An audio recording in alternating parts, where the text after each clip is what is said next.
friends, how are you doing today? My name is Mary and this is Happily Ever Esch, and today I want to share with you some of my favorites that I read in 2018. No, most of these videos have come out ages ago, but getting back in the booktube thing, so I wanted to share some of my favorites that I read in 2018. So first I'll do some honorable mentions, books that I really enjoyed, but I don't know if I would technically classify them as a favorite. And so I've got a couple of those. One of those being The Joy Luck Club by Amy Tan. I had never read any Amy Tan before this year, so was very excited to find this beautiful copy at a used library book sale.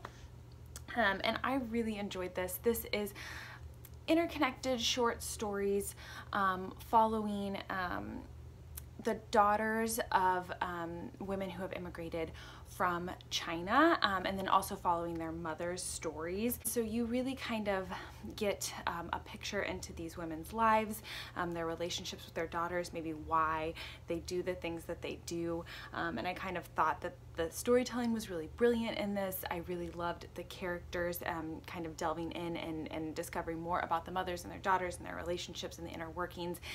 Amy Tan writes very readable prose, but it's also just very beautiful and moving. And like I said, I really enjoyed the most is just the picture of these relationships with the mothers and daughters, and kind of the way that she reveals their relationships through the different stories. Yeah, I would definitely read more by Amy Tan, and I think that this one is kind of a modern classic for a reason. So I did really enjoy this.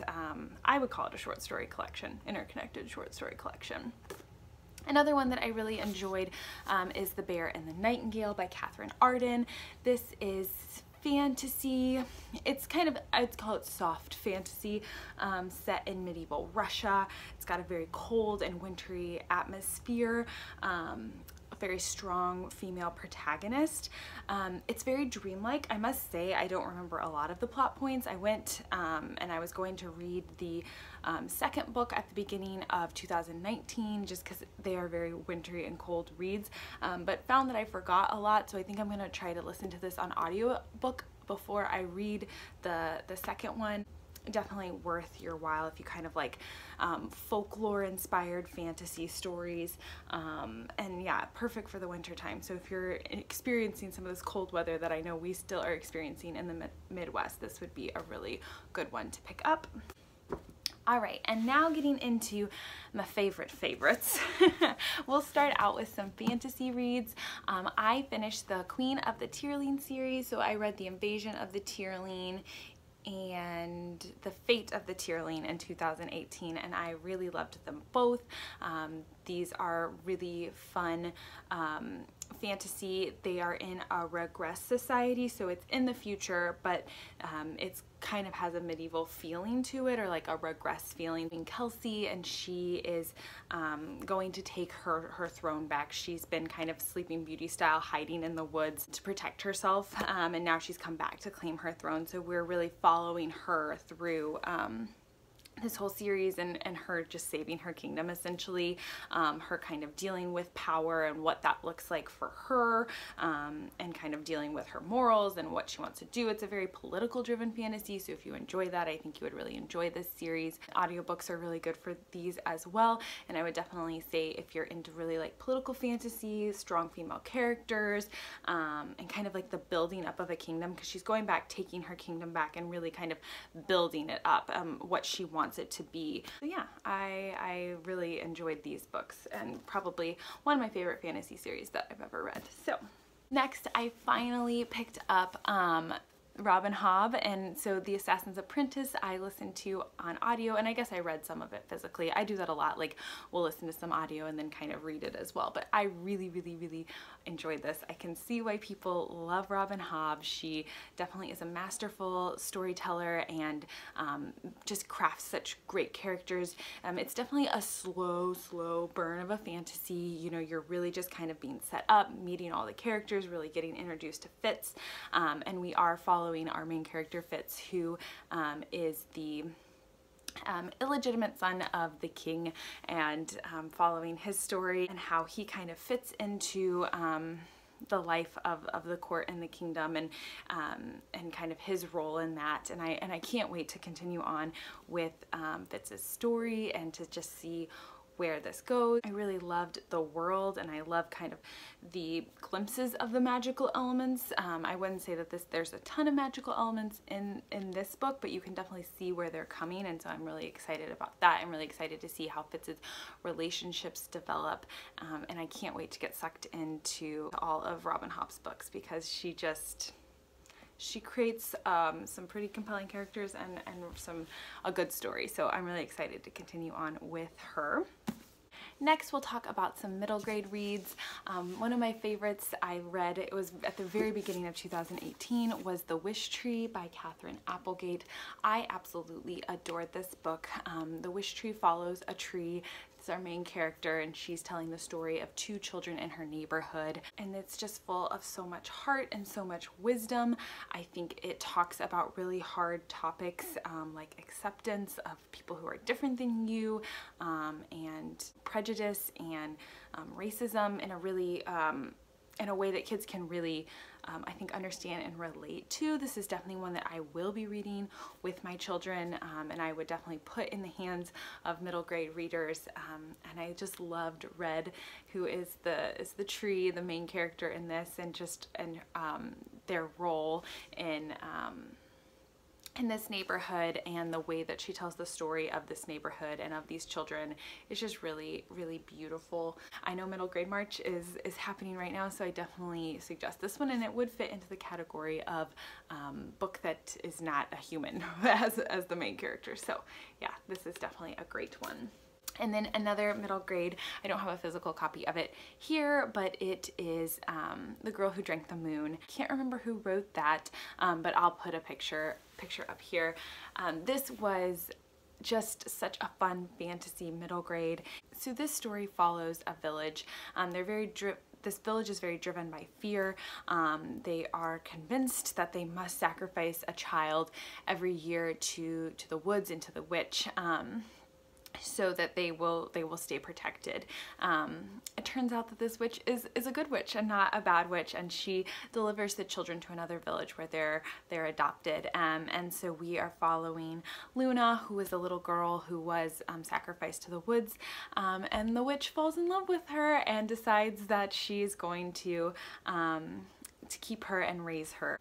We also get to see the change of heart in the villagers, and just so much growth, and I just think that this is a wonderful middle grade of just acceptance and growing, and sacrifice, and what it means to love sacrificially.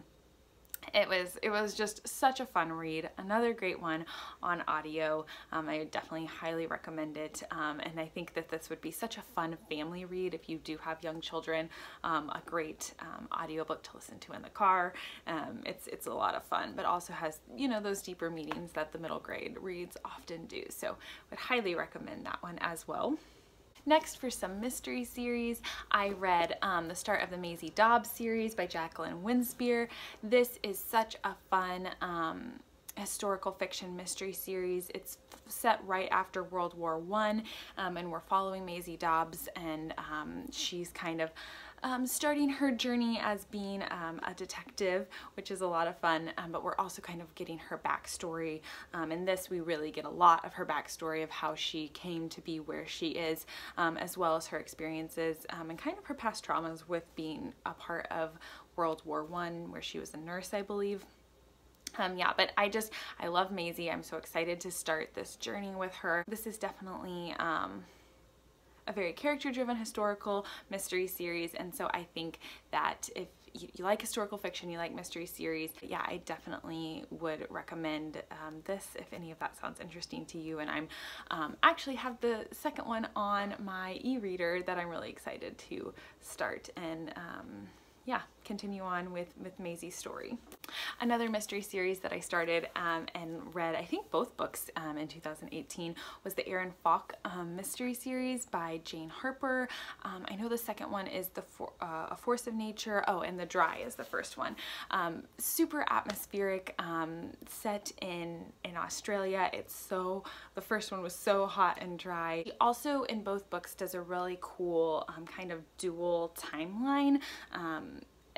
How she like kind of tells the story is in this dual timeline, and so you're getting like the present day, the mystery of trying to unfurl what's going on, as well as like this timeline of, in the first one it's kind of looking back at like a past mystery, and in the second one you're getting like play-by-play of what's actually happening, along with the detectives trying to figure out what's happening.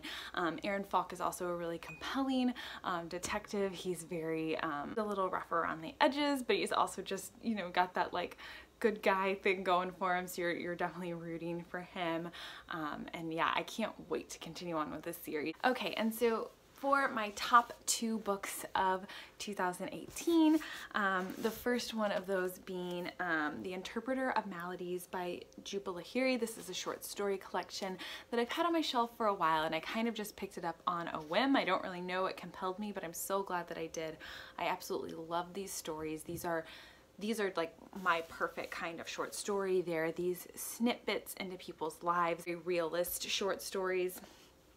All of these have, you know, some sort of Indian influence, whether they're in the country of India, looking at the immigrant experience, looking at the Indian American experience. Yeah, and I just absolutely adored her writing. It's so readable, but also so beautiful. The first story was by far my favorite. It was called A Temporary Matter, and this is looking at kind of the dissolving of a relationship. And I absolutely adore this. Jhumpa Lahiri gets a lot of praise. She doesn't need it from me. You know, a lot of people love her, but I definitely think she will be a favorite author of mine. I look forward to continuing on reading more of her work, and I definitely think if you haven't tried Jhumpa Lahiri, you should. She's wonderful, so I'm really excited to be able to continue exploring her works, and I think that she's pretty genius. So that was definitely one of my favorites, top favorites of 2018. And then my ultimate favorite has to be Wives and Daughters by Elizabeth Gaskell. Elizabeth Gaskell has managed to capture my top spot 2 years in a row. And I can't say that I'm mad about it. She writes such readable classics. This one is a chunk of a book. Not a lot happens, but you're still so compelled. You care so much about the characters. In this, we're following Molly Gibson and her father, who is the town doctor, and he decides, as she's starting to age, that she needs a mother. Her mother passed away very sadly when she was young. And so he decides to get remarried and kind of introduces this new woman into Molly's life, along with a new stepsister, and we just kind of are following the ramifications of this. I love Gaskell's comments on marriage and kind of, you know, the dad's very rash decision to jump into this for what he thinks is the good of his daughter, even though she's very happy and content with her life with her father. There's love, there is, you know, just relationships in this. It's definitely like the dynamic of the town and this just kind of small town little village drama. It's so much fun. It's one that I want to reread. I already want to reread it. I don't know, I think North and South will always have kind of the like top of the top place in my heart, just because I do love it so much. But this is definitely witty, and I just love Elizabeth Gaskell. I did read Mary Barton this year too. That was her, I believe that's her first novel that she ever wrote. It was a lot of fun too. You could definitely tell it's the first novel. It wasn't a favorite by any means, but still a page turner, and one that I really loved. So I just love Elizabeth Gaskell, and I loved Wives and Daughters. Right, so those are my favorites. I've watched a ton of 2018 favorites videos, but I would love to know what your favorite is if you'd like to share it with me down below, or I'd love to chat about any of these books if you liked them, if you didn't. I'd love to know that as well. I do also plan on posting my nonfiction favorites, so look out for that as well. I hope that you guys are doing great. I hope that you are enjoying some sunshine. It's very cold outside in mid-Missouri, but at least we're getting some sun, so I can't complain. All right, friends, I will talk to you later.